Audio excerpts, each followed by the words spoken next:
اور مارا بھی جائے گا۔ دیکھیے ناظرین، اس طریقے سے اتنے خطرناک ملزمان کی گرفتاری کرنے والے ہمارے جو CCD کے کانسٹیبل ہیں یہ بھی تعریف کے مستحق ہیں۔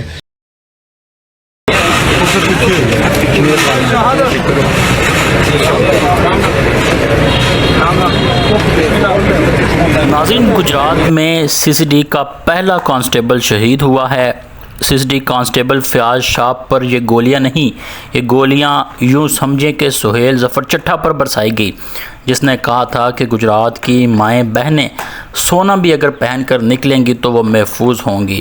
بتایا جا رہا ہے کہ ملزموں کی ویڈیو کلپ سامنے آئی ہے اور ان مجرموں کو اب CCD کی تلاش ہے۔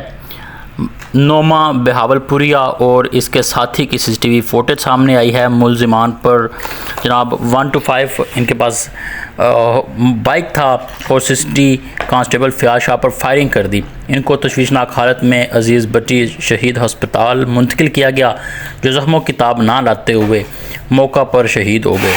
یاد رہے کہ گجرات میں CCD کا پہلا کانسٹیبل شہید ہوا ہے۔ مشکوک افراد کی فائرنگ سے ٹارگٹ کلنگ، یہاں کہانی کچھ اور ہے۔ گجرات میں لاقانونیت کی انتہا ہے۔ گزشتہ چند روز میں 9 افراد قتل ہوئے اور اب اس میں CCD کا پہلا اہلکار شہید ہوا ہے۔ یہ بہت چیلنجنگ ویڈیو ہے، یہ لاقانونیت ہے۔ اگر یہاں پر جناب روب دبدبہ CCD کا قائم رہتا تو ایسے واقعات کی روک تھام ہو سکتی تھی، لیکن 9 افراد قتل ہوئے ہیں۔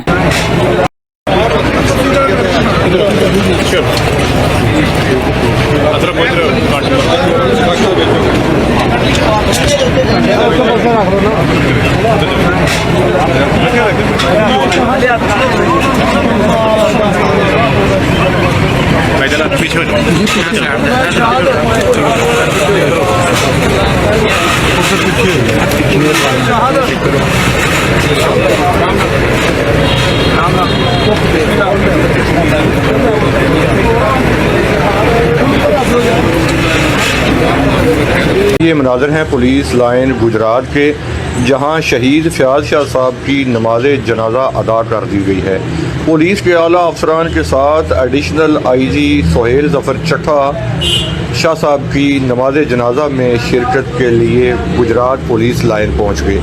عوام کی کثیر تعداد ہے، لوگوں کا ایک جمع غفیر ہے۔ تمام مکاتب فکر سے تعلق رکھنے والی شخصیات نے نماز جنازہ میں۔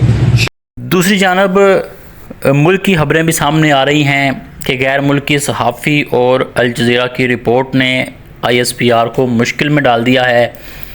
پاکستانی فوج کی خواہش ہے کہ وہ پاکستان میں ایک دفاعی ادارے کے طور پر جانی جائے، لیکن بدقسمتی سے وہ پاکستان میں کاروبار یا سیاست میں مداخلت کے حوالے سے پہچانی جاتی ہے۔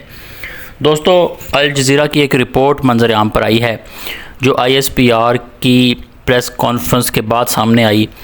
اس پریس کانفرنس میں ISPR نے دعویٰ کیا کہ ہمارا سیاست سے کوئی تعلق نہیں، ہم پاکستان کی سیاست سے خود کو الگ رکھتے ہیں۔ ساتھ ہی بھارتی فوج پر الزام لگایا کہ وہ سیاست میں مداخلت کرتی ہے، جبکہ پاکستانی فوج کا سیاست سے کوئی تعلق نہیں۔ اسی پر الجزیرہ کی یہ رپورٹ سامنے آتی ہے جو سوشل میڈیا پر تیزی سے پھر شیئر بھی کی جاتی ہے۔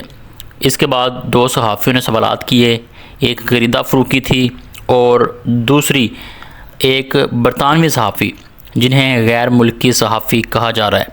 ان دونوں کے سوالات کے جواب میں DG ISPR نے مہم اور گول مول انداز میں اپنایا۔ سوال کچھ یوں تھا اور جواب کچھ اور دیا گیا، جس پر تنقید ہو رہی ہے۔ DG ISPR ہمیشہ واضح جواب دینے میں ناکام رہتے ہیں اور میڈیا پر آ کر یہی کہتے ہیں کہ ہمارا سیاست سے کوئی تعلق نہیں۔ اس پر الجزیرہ نے اپنی رپورٹ میں کہا کہ پاکستان میں عمران خان کی حکومت گرائی گئی، جس میں قمر جوید باجوہ کا کردار تھا۔ اس سے پہلے نواز شریف کی حکومت بھی گرائی گئی۔ رپورٹ کے مطابق آج تک پاکستانی اسٹیبلشمنٹ کا سیاست پر اثر و رسوخ قائم ہے۔ رپورٹ میں یہ بھی کہا گیا ہے کہ پاکستانی فوج کاروبار میں بھی شامل ہے اور بہت زیادہ مالی وسائل حاصل کرتی ہے، یعنی صرف دفاع ہی نہیں بلکہ پاکستان کے معاشی معاملات پر بھی اس کا اثر و رسوخ موجود ہے۔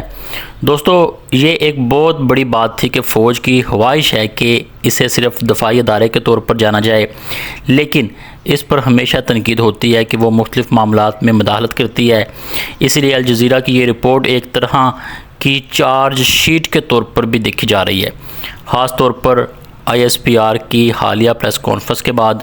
دوسری طرف غریدہ فروکی نے ایک سوال کیا جس پر بھی ISPR کو تنقید کا سامنا کرنا پڑا۔ انہوں نے کہا ہے کہ ڈونلڈ ٹرمپ کے ساتھ تعلقات بہت اچھے ہو گئے ہیں، بین الاقوامی سطح پر پاکستان کا نام بلند ہو رہا ہے، تو کیا اب پاکستان اس موقع سے فائدہ اٹھاتے ہوئے کشمیر کا مسئلہ حل کروا سکتا ہے؟ اس پر DGISPR پہلے کچھ گھبرائے ہوئے پھر کہا، دیکھیں کشمیر ہماری شارگ ہے، ہم نے کشمیر کا فیصلہ وہاں کی عوام پر چھوڑ دیا اور وہاں کی عوام کا فیصلہ پاکستان ہے۔ یعنی اصل سوال یہ ہے کہ آیا امریکہ کشمیر کے مسائل حل کروا سکتا ہے یا نہیں؟ اس کا واضح جواب نہیں دیا گیا۔ پھر ایک غیر ملکی صحافی نے سوال کیا کہ آپ کہتے ہیں کہ یونائٹڈ اسٹیٹ اور پاکستان کے تعلقات بہت اچھے ہیں، لیکن پشاور میں امریکی قونصل خانہ بند کر دیا گیا۔ اگر سیکیورٹی صورتحال اتنی اچھی ہے تو پھر اسے کیوں بند کیا گیا؟ اس پر دوبارہ DGISPR نے سوال کو ٹال مٹول دیا اور کہا، اگر آپ یہ سوال وزارت خارجہ سے کریں تو وہ اس کا بہتر جواب دے سکیں گے، ہم اس پر بات نہیں کر سکتے۔